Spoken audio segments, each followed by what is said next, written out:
नमस्कार, मैं हूं गौरव वाजपेयी। आप देख रहे हैं जी शख्सियत खास, एक खास व्यक्तित्व के धनी जिन्होंने नए आयाम हासिल कर रखे हैं। अपने व्यक्तित्व का विकास इस रूप में किया है, इस तरीके से किया है जो आज हमारे शो पर बन करके दिखाई दे रहे हैं शख्सियत खास के। आज हमारे साथ में मौजूद हैं एस.एन. त्रिवेदी जी, जो प्रवक्ता हैं आरएलडी हिंदू पार्टी के, यानी राष्ट्रीय लोकदल पार्टी के। नमस्कार सर, सबसे पहले तो आपका स्वागत करूंगा अपने कार्यक्रम में। और मैं चाहूंगा कि सर, जो आपका व्यक्तित्व रहा, शुरुआत कहाँ से हुई, कैसे हुई, उसके विषय में थोड़ा सा अनुभव आप अपने साझा करेंगे। हमारी शुरुआत हमारे दिल में चौधरी चरण सिंह बैठ गए थे सन 69 में, 69 में। उस समय मेरी स्टूडेंट की जिंदगी थी और वो चीफ मिनिस्टर की शपथ लिए यहाँ।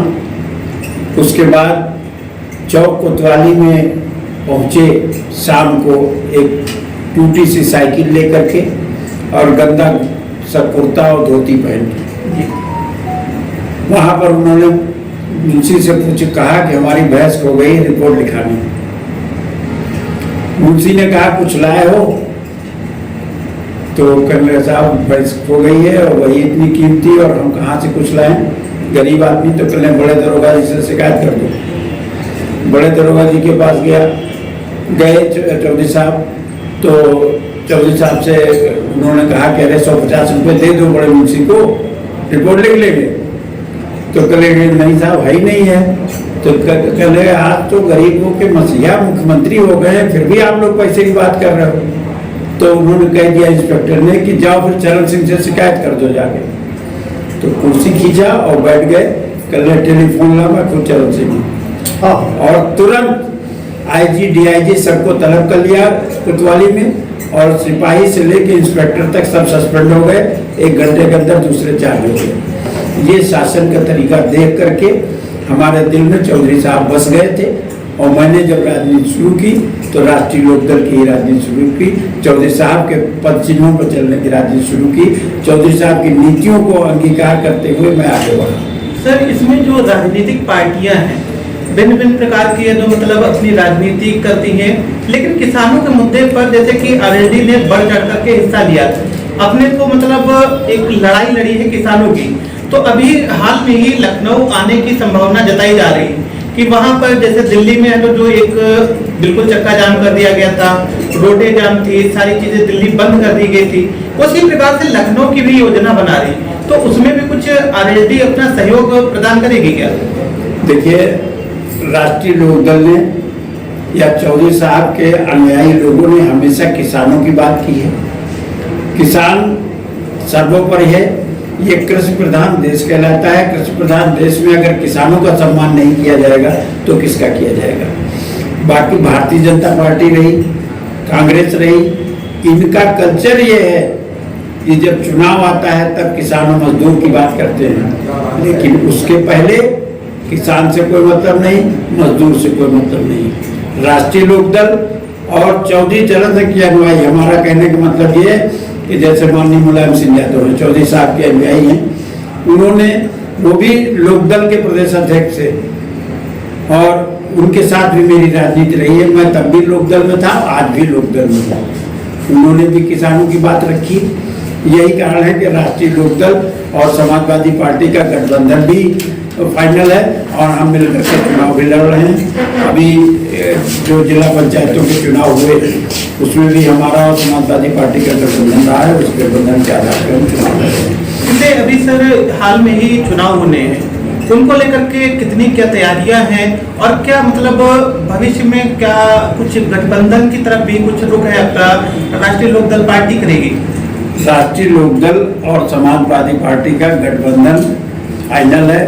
सीटें ये राष्ट्रीय अध्यक्ष गण जो है हमारे माननीय जयंत चौधरी जी और उधर से माननीय अखिलेश यादव जी, ये जब बैठेंगे तब सीटों का विचार विमर्श होगा कि कितनी सीट पे राष्ट्रीय लोकदल लड़ेगी, कितनी सीट पे समाजवादी पार्टी लड़ेगी। गठबंधन तय है और गठबंधन रहेगा। सर, इसमें जैसे कि अगर हम जमीनी हकीकत की बात करें, कोरोना काल में तो उसमें जो कार्य किया गया सरकार के द्वारा, जिस प्रकार से जो मौजूदा सरकार है उसको देखते हुए आप क्या कहना चाहेंगे? सरकार का तो हर प्रतिनिधि ये सिर्फ बोलता रहा है कि कोरोना से लड़ाई मोदी जी लड़ रहे हैं, और मोदी जी किससे लड़ाई लड़ रहे थे अपने कमरे में, ये मोदी जी जाने। लेकिन कोरोना से अगर लड़ाई लड़ रहे होते तो कोरोना हार गया होता, लेकिन कोरोना हावी हो गया, लाखों की तादाद में मौतें हो गई।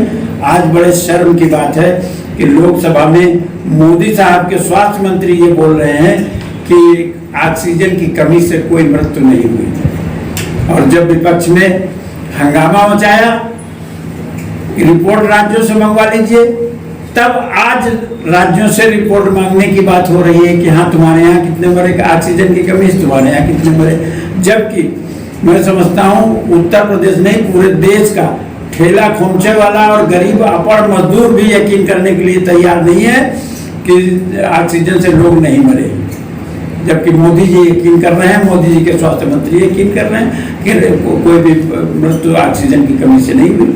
तो झूठ के आधार पर अगर बीजेपी को भारतीय झूठ पार्टी कहा जाए तो कोई अतिशयोक्ति नहीं होगी। इससे बड़ा झूठ कोई नहीं हो सकता कि भारत में ऑक्सीजन की कमी से किसी की मृत्यु नहीं हुई। सर, ये जो अभी हम लोग देख रहे हैं कि चंदा चोर और इस तरीके से नारे लगाए गए, विपक्ष ने बीजेपी सरकार को घेरा, तो उस पर भी आप कुछ टिप्पणी करना चाहेंगे कि जो एक चंदा चोर यानी कि जो मंदिर राम मंदिर का निर्माण हो रहा उसमें चंदा दिया जा रहा है, तो उसको जो आप किस रूप में देखते हैं? अरे भाई, ट्रस्ट बनाया, ट्रस्ट के सम्मान को बचाने के लिए ही जांच बिठा देते। अरे 2.5 करोड़ की जमीन 18.5 करोड़ में रजिस्ट्री हो रही है, तो आखिर ये इसमें अगर घपला नहीं है तो क्या है? हम कहते हैं कि दूध का दूध पानी का पानी जांच के आधार पर होगा। तुम सर्टिफिकेट देने वाले कौन होते हो कि फला आदमी चोर नहीं है? चोर अगर है, चोरी हुई है तो उसकी जांच कीजिए। जांच की एजेंसी बनी हुई है भारत में, एक नहीं तमाम एजेंसी बनी हुई, किसी भी एजेंसी से जांच कराइए। लेकिन नहीं, आप तो अपने आदमी को तुरंत सर्टिफिकेट दे देते हो।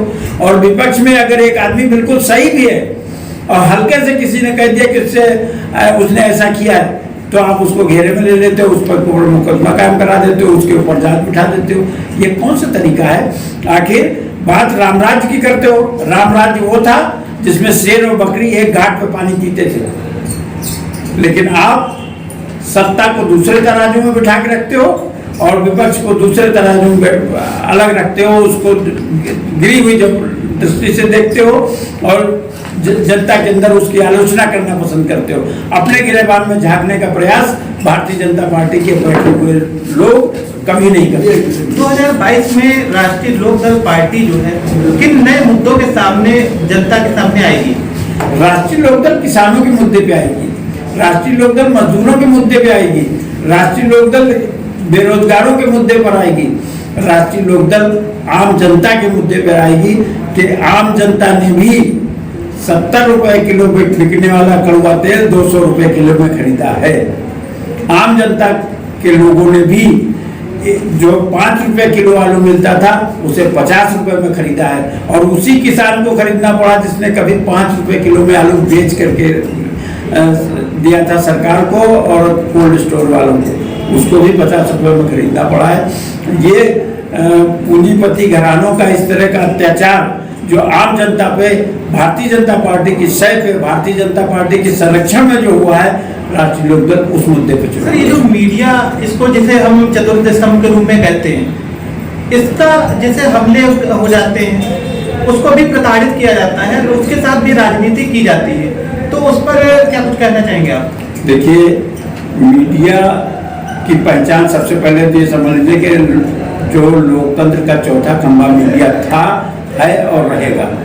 लेकिन वर्तमान समय में मीडिया के कुछ घराने सत्ता पक्ष के हाथों बिक गए हैं। हमारे नेता किसान मसीहा चौधरी चरण सिंह कहते थे कि अगर मीडिया मेरी तारीफ करने लगे तो समझ लेना कि मैं बिक चुका हूं। आज मोदी की तारीफ करते नहीं थकता है मीडिया, योगी की तारीफ करते नहीं थकता है मीडिया, तो जाहिर है कि ये लोग बिक चुके हैं।